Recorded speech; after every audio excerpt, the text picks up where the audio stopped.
Group স্টেজের ৩ match শেষ হয়ে গিয়েছে। আর্জেন্টিনা সম্পূর্ণ ৯ পয়েন্ট নিয়ে পরের রাউন্ডে গ্রুপ চ্যাম্পিয়ন হয়ে উন্নীত হয়েছে। আমরা সবাই জানি লিওনেল মেসি অতিমানবীয় ফর্মে রয়েছেন, একের পর এক গোল করে যাচ্ছেন, আমরা সেটাও জানি।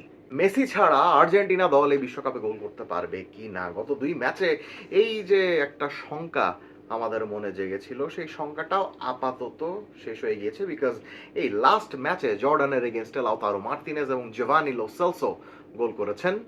কিন্তু প্রবলেম হইল এই যে ৩ ম্যাচে আর্জেন্টিনা সর্বমোট ৮টা গোল করলো, এই ৮ গোলের মধ্যে কোনোটাই আর্জেন্টিনার ডেজিগনেটেড কোনো স্ট্রাইকারের পা থেকে ওপেন প্লে সিচুয়েশনে আসে নাই। এটা অনেক বড় একটা কনসার্ন। এর মধ্যে লাউতারো মার্টিনেজ ৩ ম্যাচেই স্টার্ট করছে, আলভারেজ প্রথম ২ ম্যাচে সাবস্টিটিউট হিসেবে খেললেও জর্ডানের বিপক্ষে স্টার্ট করছে। লাউতারো ওপেন প্লে থেকে না হলেও গোলের দেখা পেয়েছে। ওয়ার্ল্ড কাপ ক্যারিয়ারে তার ফার্স্ট গোল, পেনাল্টি গোল ঠিকই, তবে নিঃসন্দেহে সেটা তার কনফিডেন্সটাকে বুস্ট করবে, এটা নিশ্চিত। আলভারেজ গত কয়েক মাস ধরেই তেমন ফিট নন, তাই আপাতত বেঞ্চ থেকেই নামছেন। তবে ফিট থাকলে তিনিই যে আর্জেন্টিনার মেইন স্ট্রাইকার সেটা মোটামুটি নিশ্চিতভাবেই বলা যায়। প্রবলেম হলো এই হুলিয়ান আলভারেজ গোল পাচ্ছে না। সমস্যাটা শুধু গোল না পাওয়ার মধ্যে সীমাবদ্ধ থাকলেও হতো, কিন্তু প্রবলেম হইল সে যেমনে খেলতেছে তাতে গোল করা তো দূর, ফুল ফিট হলেও তার আদৌ আর্জেন্টিনার স্টার্টার হিসাবে এখন খেলার যোগ্যতা আছে কি না সেই প্রশ্নটা উঠে যাচ্ছে। এই হুলিয়ান আলভারেজ আতলেতিকো মাদ্রিদ ছেড়ে বার্সেলোনাতে যাবেন কি না এটা নিয়ে গত কয়েক মাস ধরে বেশ টানাটানি হচ্ছে।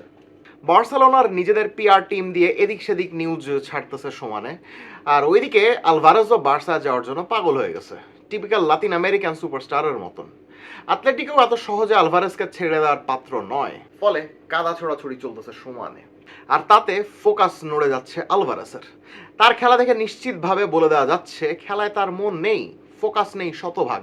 মন কোথায় সেটা আশা করি বলে না দিলেও চলছে। বিশ্বকাপের মধ্যেই সে নাকি আতলেতিকো মাদ্রিদকে জানিয়ে দিয়েছে সে বার্সেলোনায় যেতে চায়।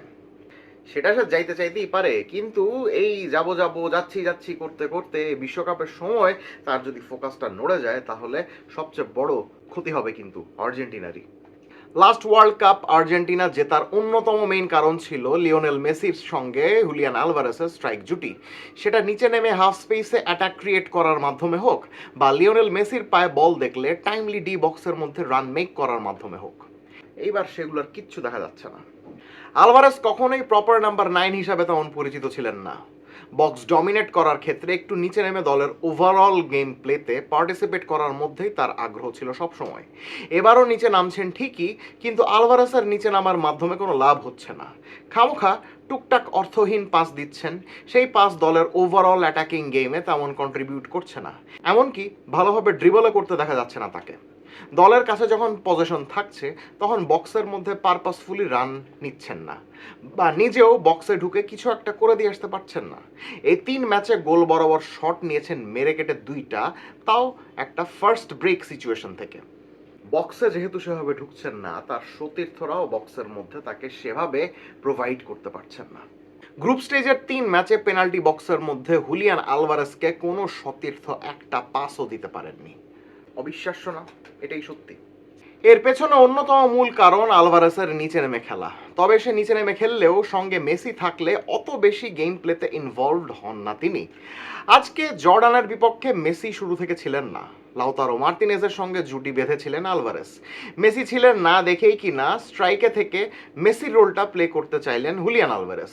নিচে নেমে মিডফিল্ড আর হাফ স্পেসের জোনগুলোতে অনেক বেশি কন্ট্রিবিউট করতে চাইলেন, তবে ফলাফল হলো উল্টো। পুরো ম্যাচে কতবার বল হারিয়েছেন সেটা হিসাব করা যাবে না, যা খুবই দৃষ্টিকটু লেগেছে। ফাইনাল থার্ডে দিতে চাওয়া পাসগুলোর কোনো ঠিক ঠিকানা ছিল না।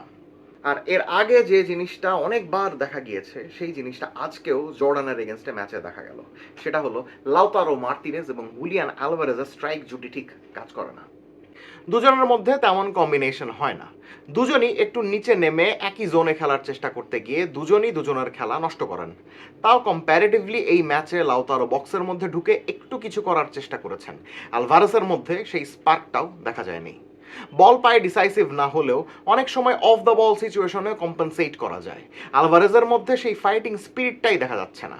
গত বিশ্বকাপে যে ব্যাপারটা আলাদাভাবে নজর কেড়েছিল, মিডফিল্ডে প্রতিপক্ষের সঙ্গে না গ্রাউন্ড না এরিয়াল কোনো ডুয়েলেই এবার তাকে জিততে দেখেছি বলে মনে পড়ছে না। সেরকম প্রেস করার ব্যাপারটাও অনুপস্থিত। তবে আসার কথা দুইটা, গতবারও গ্রুপ স্টেজে আলভারেজ এরকম নিষ্প্রভ ছিলেন। আস্তে আস্তে টুর্নামেন্ট যত এগিয়েছে, যত গুরুত্বপূর্ণ ম্যাচ এসেছে, আলভারেজও তত বেশি জ্বলে উঠেছেন। বিগ গেমে তার জাতটা চিনিয়েছেন।